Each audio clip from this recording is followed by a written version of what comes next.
আমাদের প্রস্তুতির অংশ হিসেবে আমাদের যে 4টি সংসদীয় আসন রয়েছে, এই 4টি সংসদীয় আসনের 609টি আমাদের ভোট কেন্দ্র।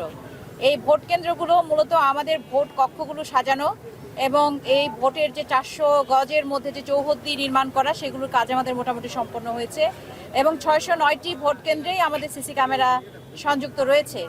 এছাড়াও আমাদের যাতে আইন শৃঙ্খলা পরিস্থিতি সমন্বিত থাকে, সেক্ষেত্রে কিন্তু আমাদের সকল বাহিনী তাদের যে টহল টিম তারা এখনো, এবং আমাদের এক্সিকিউটিভ ম্যাজিস্ট্রেট তার বিভিন্ন ভোটার যে বিভিন্ন কেন্দ্রগুলো রয়েছে, সে ভোট কেন্দ্র ভিত্তিক টহলগুলো কিন্তু অব্যাহত রয়েছে। এবং সে সাথে যানবাহনের বিষয়ে কিছু নিষেধাজ্ঞা আছে।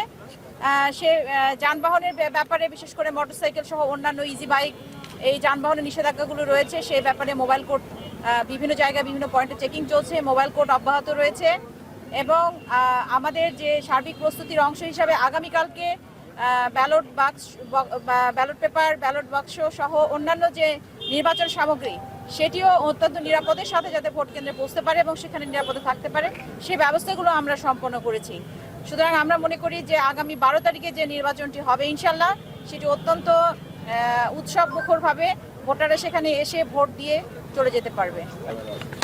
আচ্ছা, এই কেন্দ্রগুলোতে পুলিশের বডি অন ক্যামেরা রয়েছে এবং আরও একটা বিষয় হচ্ছে যে আনসারদের সুরক্ষা অ্যাপ বলে একটি অ্যাপ তৈরি করা হয়েছে, যেখানে যে কোনো ইনসিডেন্ট যদি ঘটে সেখানে, তাহলে সাথে সাথে সেই ঘটনার বিস্তারিত বিবরণ যদি সেই অ্যাপের মাধ্যমে সে আপলোড করে, সেক্ষেত্রে ওই অ্যাপের সাথে কানেক্টেড সহকারী রিটার্নিং অফিসার থেকে শুরু করে একদম নির্বাচন কমিশন পর্যন্ত সেই তথ্যটি চলে যাবে এবং আমরা ইনস্ট্যান্ট অ্যাকশন সেখানে নিতে পারবো।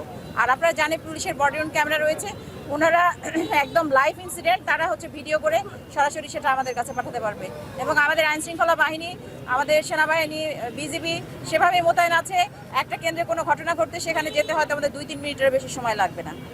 পর্যাপ্ত পরিমাণ ফোর্স, অস্ত্রধারী আনসার, পুলিশ এবং ব্যাটালিয়ান আনসার, এগুলো কিন্তু কেন্দ্রে মোতায়েন করা আছে।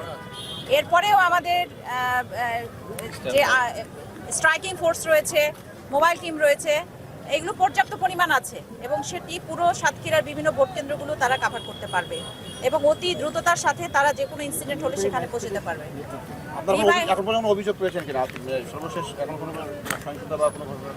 না, আমাদের কাছে এই ধরনের এখনো কোনো নিউজ নাই যে কোথাও সহিংসতা হচ্ছে কিনা বা কোথাও কাউকে হুমকি ধামকি ছেড়েছে না। আমাদের কাছে